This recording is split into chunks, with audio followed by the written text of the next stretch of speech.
Welcome back, breadwinners, to another episode of the Breadwinning Women podcast. Today, we have a special guest that I am really excited about, and that is Jovien. She is the marketing assistant on our team and is really my right hand and makes a lot of things happen behind the scenes in the business. And so I'm excited today because we're doing a Q&A session where she's put together a bunch of questions that she wants to ask that she thought would be ideal for our audience. And if you like today's episode, then let us know, because we can definitely do a lot more of these Q&A episodes and also take some questions from the community as well.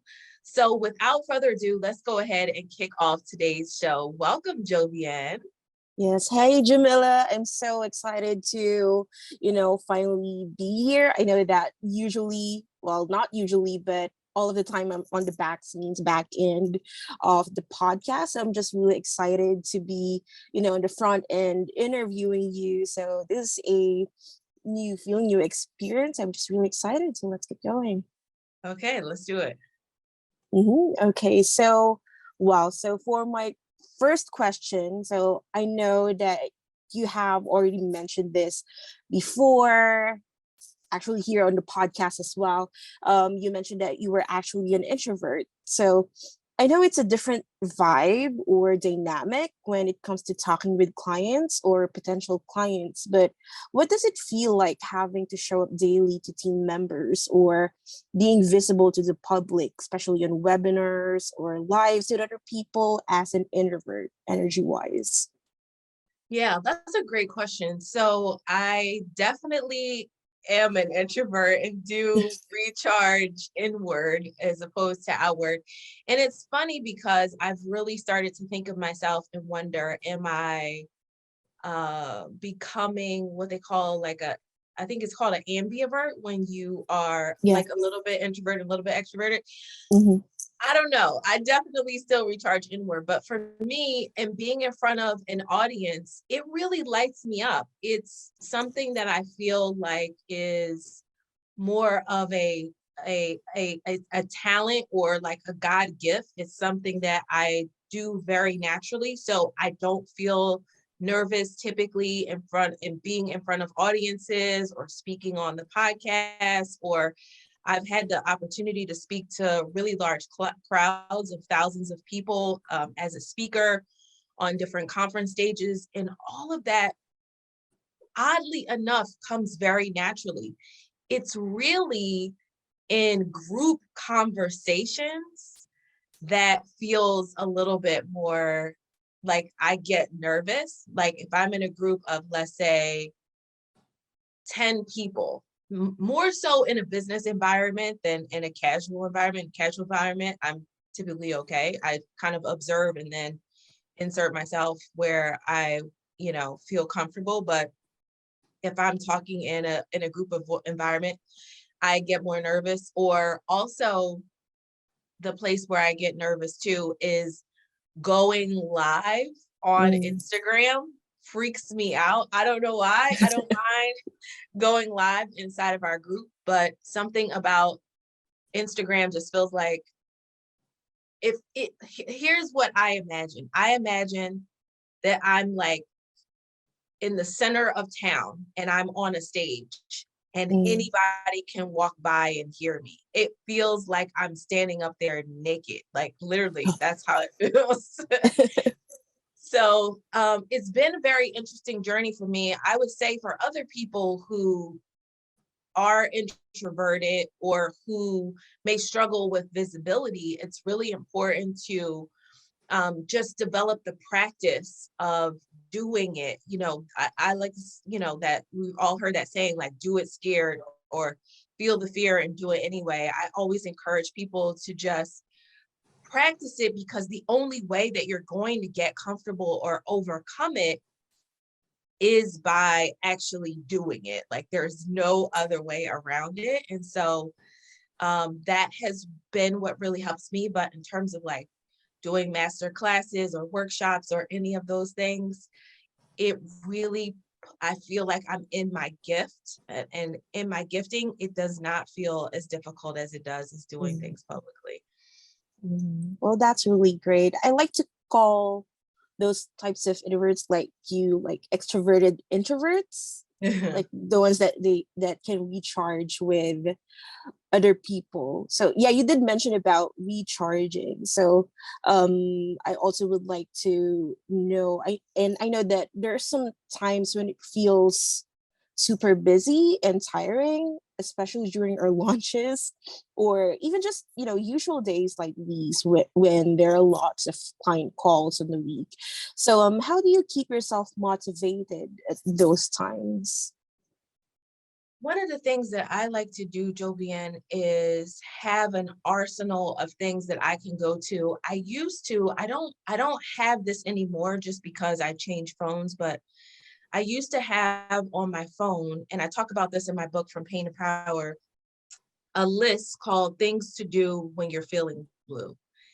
And Mm, on that list, I still have the list. It's just on one of my phones that I'm not, that I don't use anymore, but it has YouTube videos mhm, to watch.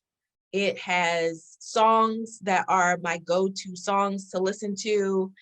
It has quotes, affirmations, poems, things that I can tap into when I need that energy.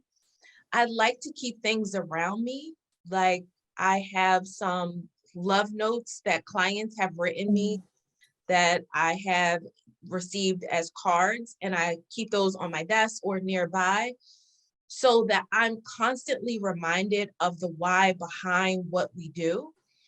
mhm, And that really keeps me invigorated, and it's I can't say enough, and I have to admit that I get bothered when people talk about, oh, you know your why. You're right. It mm, seems so cliche. It seems like a cliche kind of answer. But I believe as a business owner, it's really important to have a reason for getting up, a reason for being connected to the work, something that's bigger than what you're doing on a day-to-day basis, something that makes you feel inspired or proud about what you're doing. And sometimes for me, that's the team, right? Like, that's thinking about the work that we do together, and like, oh, I got to show up for Jovien, and we're going to be talking about this today. And, I want to make sure that we're preparing for the next project or getting things done. And sometimes it's really thinking about the clients that really helps me to get recharged. So it's having that list, like that go-to arsenal of things that you can tap into. And even though I don't have that list on my phone, I still know what those things are. I still have things on my YouTube watch list, or music that I know that I can go to that's going to cheer me up and make me feel good. So that's definitely how I stay motivated. I feel like motivation is something that you create, it's something that you generate. It's not something that you're just going to feel. Like, it doesn't happen that every day that I wake up and I feel motivated, but I go to work on tapping into the energy that is necessary for me to perform for the day. mhm. Yes. Well, I really like, keeping a list of, the things that inspire you. So that is a really great tip. So yeah, you did mention about, feeling inspired so that you can keep on showing up for the team, and also, get ready for the things that you need to do. So some and a lot of business owners might feel that they need support for their businesses. So from your experience hiring different team members over the years and working with different team members as well, what would you say is the easiest and the most challenging part of having a team? Wow, the most challenging part of having a team. Well, I'll talk about this from the experience of when I first started building the team. Mhm, And the most challenging part was, number one, realizing that you're responsible for more people than yourself. You know, it's one thing to start off a business and you have you to worry about, and you're trying to make sure that you do what you're supposed to do and that you stay on track and you get all your Mhm. work done. But when you have a team, it becomes about more than just you. And so I remember early on, some of the things that I thought about was in planning out my day or my week, I had to think in advance, not just for me, but I had to think in advance for what did the team need? What did the team need to be working on?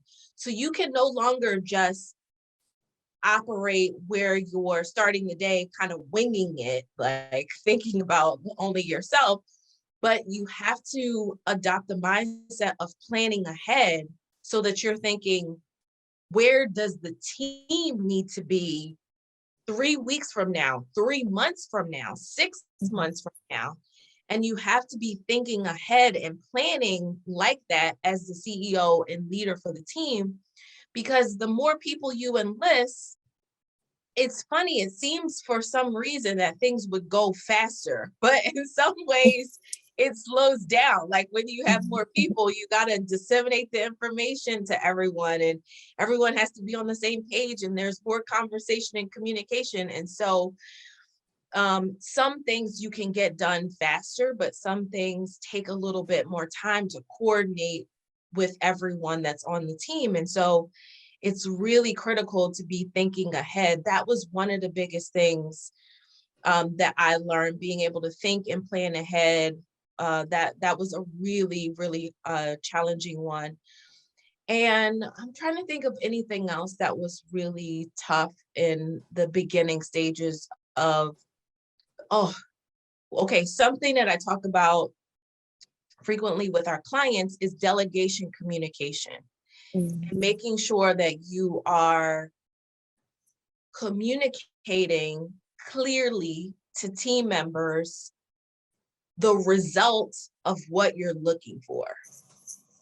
You can often say something very casually, and in your mind, you see it as done. And so you just think Mhm. through osmosis, they somehow understand exactly what you're envisioning in your mind, but it doesn't exactly go that way. And so you have to use language to make sure that you are painting a picture to a team member so that you're setting them up for success on what the completed project should be, or what the completed project should look like. And so I think that's another challenging thing of building a team, is building that skill and that muscle and that ability to be able to communicate very clearly for what the expectation is when team members are working on different projects.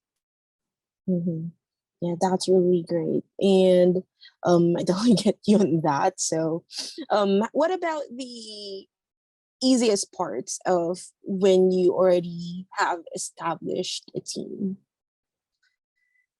I think the easy part, or the part that I enjoy, is the camaraderie. It's working together with someone, it's learning about them, it's learning about their personality, it's recognizing people's talents and gifts and skills.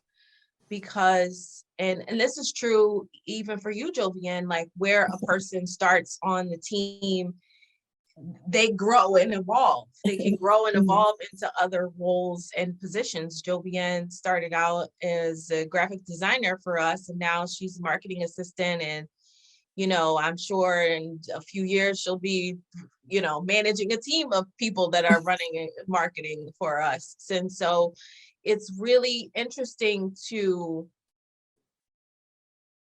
be in a place where you get to observe what people's talents and gifts are, and try to understand their talents and gifts, and make sure that they're getting to operate in their zone of genius. Like that part is a lot of fun. It's also building a culture is a lot of fun. Like one of the things that, you know, we do, Jovien, as a company, is we share our wins and we talk about our weekend and what are some of the fun things that are going on in our lives. And those things are really pleasurable part of building a team. One other thing that I think is really pleasurable and easy when it comes to building a team is the moment where you know that people get the vision, right? Where they get why the company exists, the mission, why you're doing what you're doing, and they're bought into it and they understand it and they are operating in the day-to-day of their work from a place of understanding the vision and the bigger purpose behind the company. Like those are some of the best parts about building a team for me. Well, that's really great to hear. So now I guess we can talk about more about business and what's happening with the industry and definitely some of the coaches and the service providers out there too. So actually, since you did mention about marketing assistant, I've been seeing a lot nowadays that there is a trending strategy where some people are encouraging coaches or consultants to stop doing sales calls altogether. So, what are your thoughts about that strategy right now? Okay, I love that you asked this question because there are a lot of things that get popularized in marketing, and the idea of not doing sales calls has definitely been a big one. What I notice, my observation is that we have, if you notice this trend, this is a trend that's happening across industries. And what Mhm. I mean by this is we have a generation today, and I don't know exactly what generation it is. You can call it millennials, you can call it Gen Z.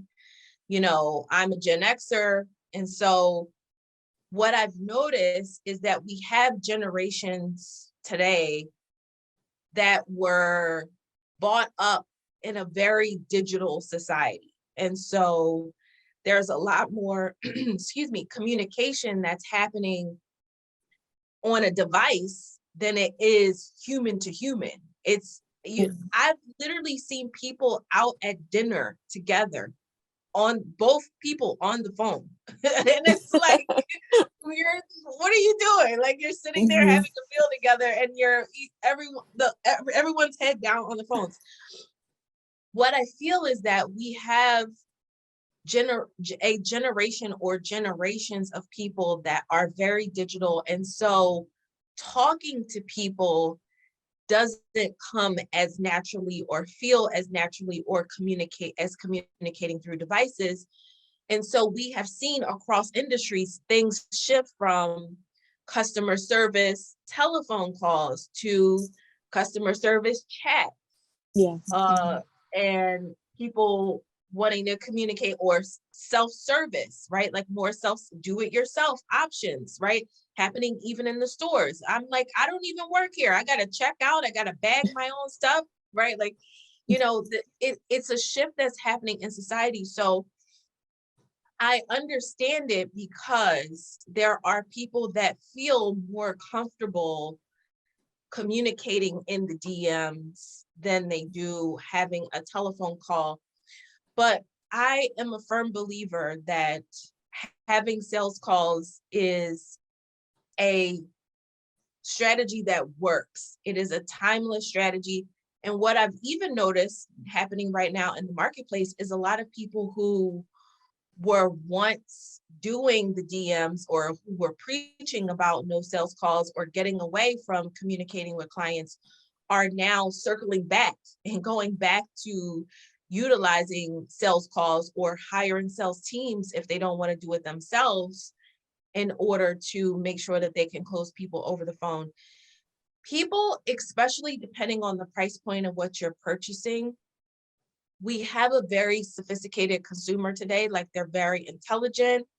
We can Mhm. research things online. We can Google. We can do all the research. We can look at review. We could do so much before we make a purchase decision. But sometime at the end of the day, you just want the security of talking to someone and knowing that there's a real person behind what you're purchasing that makes that person feel comfortable in the buying decision.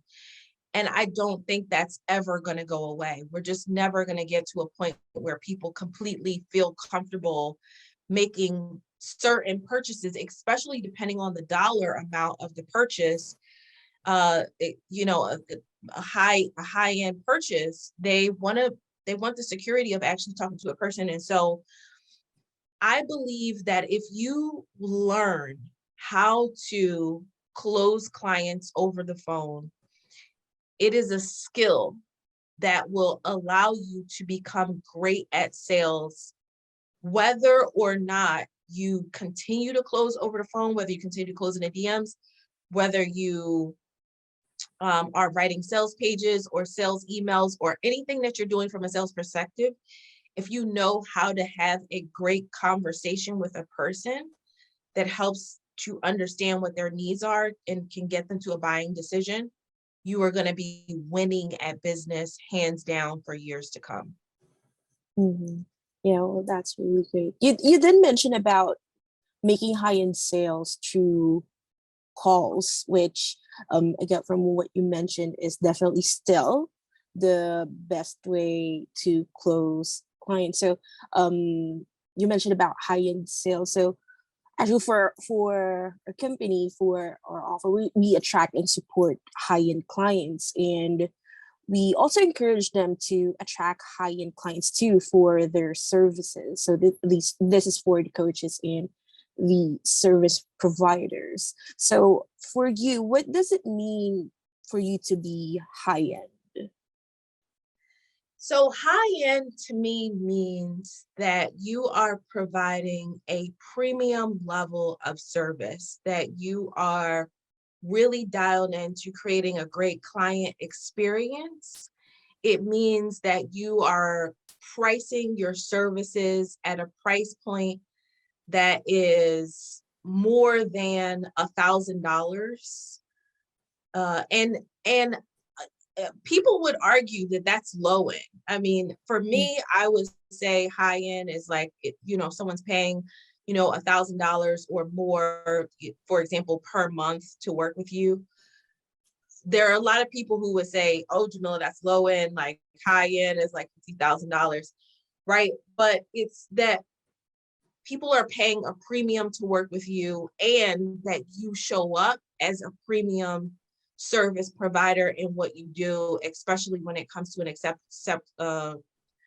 client experience. And then the third thing I would say is that you are providing a transformation. High-end buyers are buying based on a transformation, a specific result that they want, different than someone, there's low ticket things that you might buy just for informational purposes. Like, oh, I just want to gain more information on how to improve my social media, for example, right? That's different than saying, I actually want this result. I want to have 10,000 followers, or I want to have, I want to convert people on social media. When you're looking for a specific result, that's when people are willing to invest in a transformation. They want to go beyond general information to transformation. And so high-end service providers are people that are focused on that client experience, focused on a transformation, and they're offering their services at a premium price. Mhm. Yes, continuing that thought with, offering services at a high premium price. So you've been mentioning about the 10K month goal, not just here in the podcast, but also in social media, in some of your lives as well. So how did you decide on the 10K month goal? Why is it not lower than that or higher to be called, high end? Yeah. So I really talk a lot about, and I almost wanted to say preach. I preach that women should be aiming for a minimum of 10K months in their business. And the reason for that is because that gets them at 6 figures in revenue. I really want to help women and support women in achieving either a 6-figure year or 6-figure months, right? And Mhm. so six figures, and if you've listened to the podcast for any amount of time, you've heard me say this statistic, which is that 88% of women never cross six-figure mark in revenue. Six figures is really the entry point to business when it comes to being set up in a way that allows you to pay yourself a salary, right? So if you're making $100,000 in revenue, you could at least pay yourself a $50,000 salary. You can also cover your taxes because, Uncle Sam wants their money, his money. You're also going to be able to have some profit left over in the bank, and you're going to be able to cover your business expenses. It moves you past the point of having, and I don't want to say a business that's less than six figures as a hobby, but you have to be at a point of financial sustainability, right? To be able to do all of those things. And so six figures, which is basically $8,333 per month, right? So I just rounded up to 10K, is going to get you to financial sustainability as a woman in business. And so I feel like six figures is the starting line where you can be able to do all of those things that I just mentioned, having profit, paying your business expenses, having money left over, tax in the taxes, et cetera, paying yourself a salary. It's a place where you can aim for that allows you to do those things in a comfortable manner and be able to make investments in your business and start to put some of your dreams and things in place. And so that's why I want to encourage women to aim for it. Now, I don't say this often, but I don't want you to stop there. I want you to get there in your business. And I don't want women to stop there, but I want you to look at that as like, that's my first big milestone. And then I want to keep going from there. I want to go to multiple six figures in revenue. I want to go to seven figures in revenue. Our podcast is aimed at helping women make multiple six figures in revenue. And so, yeah, that's why I believe so firmly in that. And that's why the amount isn't lower than 10K and why it's not higher either, because 10K is something that is actually attainable. I mean, even though 12% of women are achieving 10K months, six figures in revenue, I'm on a mission to change that. I'm on a mission to make that number, 50, 60% of women are achieving six figures in revenue in their businesses and then can go on to grow beyond that.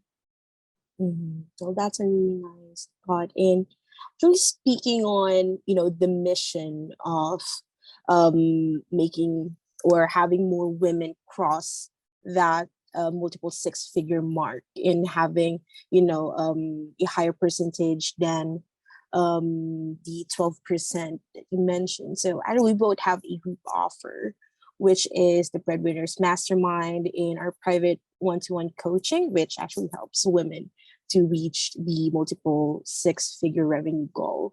So what would you say are the pros and the cons of having both signature offers in the company? Oh, that's a great question. What are the pros and cons of having two offers? I feel like we're at a sweet spot, actually, of having two offers in our business. So I would say the pros are it allows us to service two different types of clients, right? For our Breadwinners Mastermind, many of those women that are in that program are focused on getting to six figures in revenue. So they're trying to get somewhere between 10 and 30K months in their business. So six figures, early multiple six figures in revenue.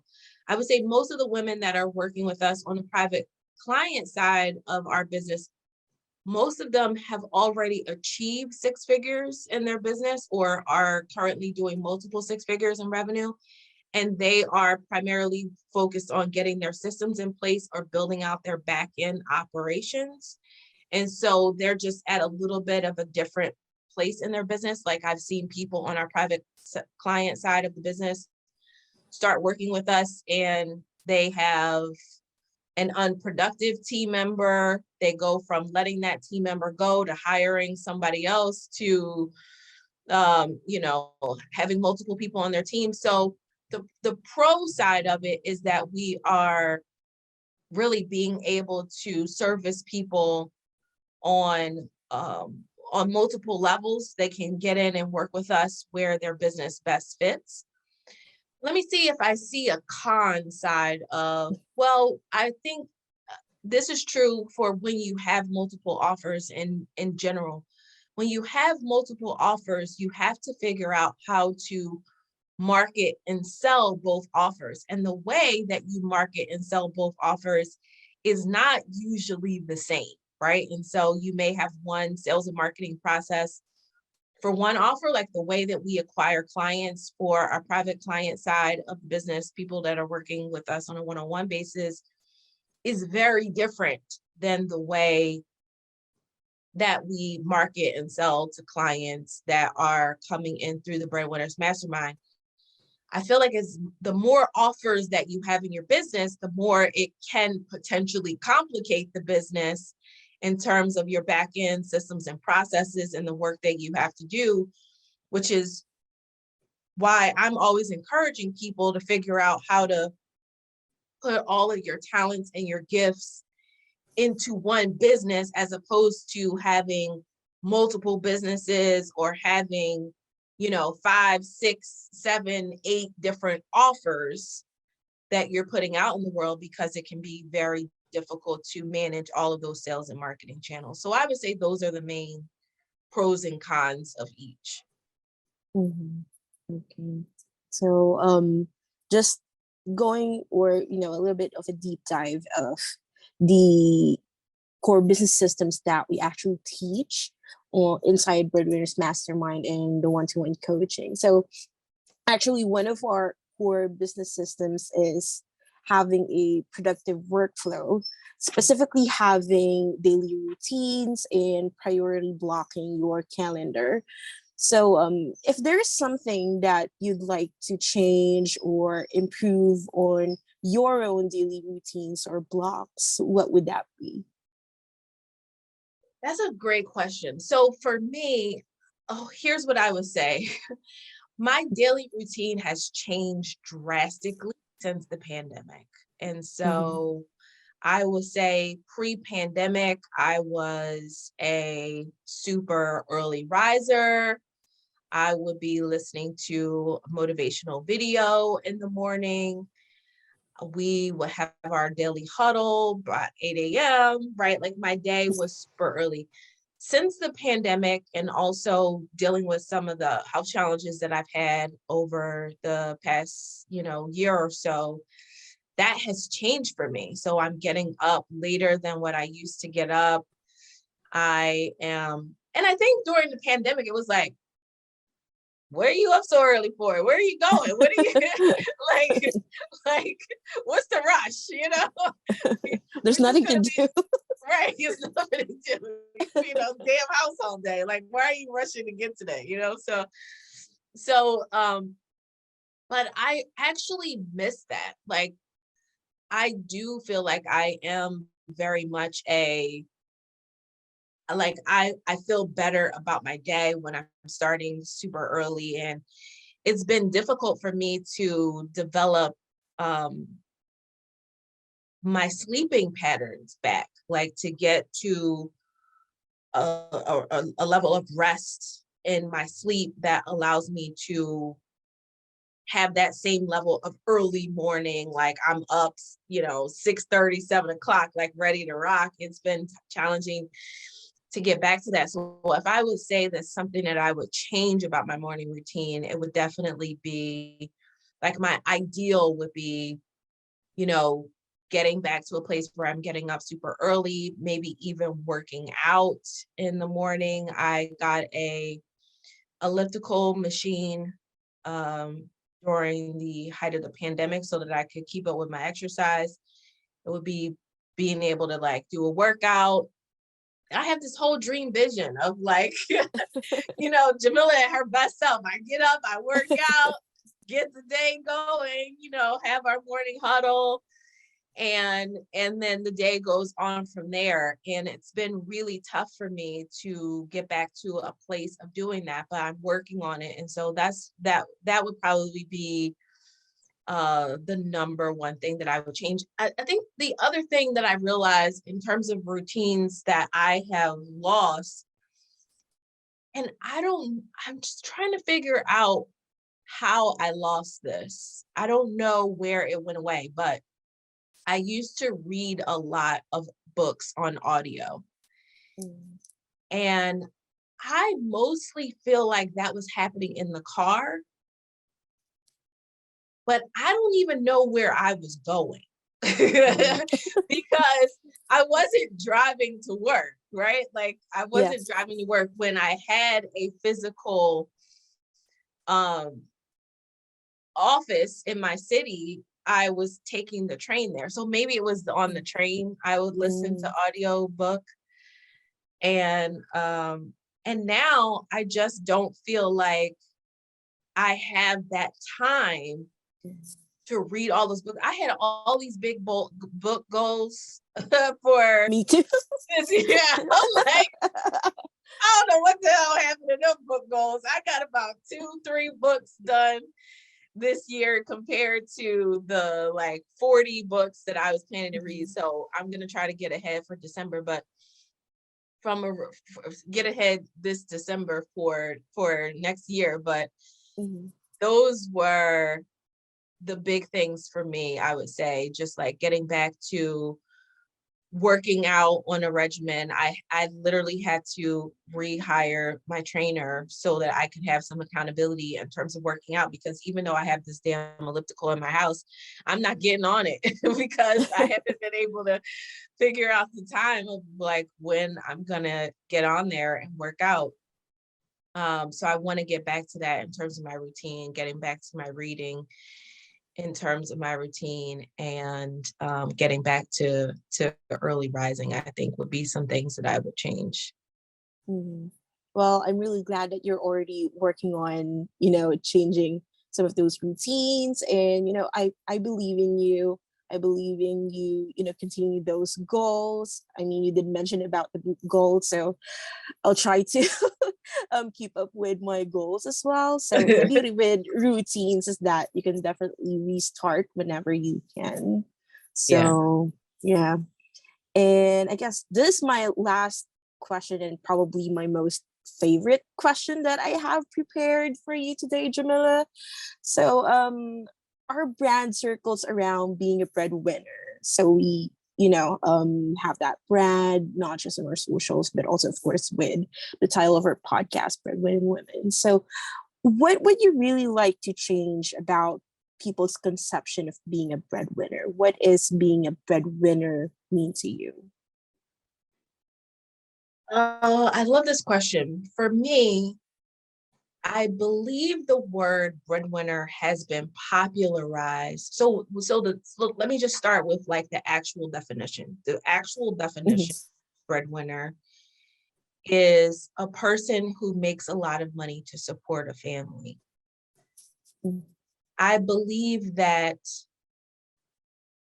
the media has popularized the idea of women being breadwinners, meaning that you're making more money than your spouse or your partner, your significant other. Like you're a woman breadwinner, not because of who you are, but in spite of someone else, right? Like it's like, oh, like they're not earning as much and I am the breadwinner of the home.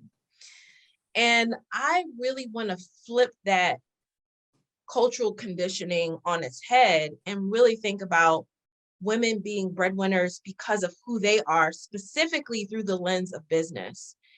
a person who earns a lot of money, a woman that earns a lot of money specifically through her business to support a family. And for us as women, and you know this, Jovien, like for us, family sometimes is our immediate family. It is to support a family and our, our parents, our siblings, the people that we love. Sometimes it's when people have started their own family, if they have kids, they have a partner or a spouse that they're supporting. Sometimes family is your community. You want to make a difference for your clients or a larger community that is around you. And so for me, being a breadwinner is really about being a woman who sets herself up to make a lot of money, to do whatever the hell she wants to do through her business, and that she can have a thriving company that gives her the financial power to make those decisions and live the life that she deserves. I really love that. So, yeah, I guess that's it for my questions right now. So, thank you so much for answering me these burning questions. Some of these are burning questions. So, yeah, thank you so much. All right, awesome. Well, it's been super fun hanging out with you today and doing this Q&A episode of the Breadwinning Women podcast. And if you love today's episode, then we want to ask you to do us a solid and leave us a rating on Apple Podcasts or wherever you listen to the Breadwinning Women show. Or you can go one step beyond that and take a screenshot of today's episode and our lovely faces. Let's smile for them, Jovien. Take a screenshot of our lovely faces and tag us on Instagram at Women Breadwinners. And be sure that you share the episode with a woman that you know will benefit from today's podcast. And remember that listening to the Breadwinning Women, that's a tongue twister. The Breadwinning Women podcast is not just about learning, but it's also about taking action. So go out, take action on what you learned today, and become the breadwinning woman that you deserve to be. Until next week, let's say bye for now. Bye for now.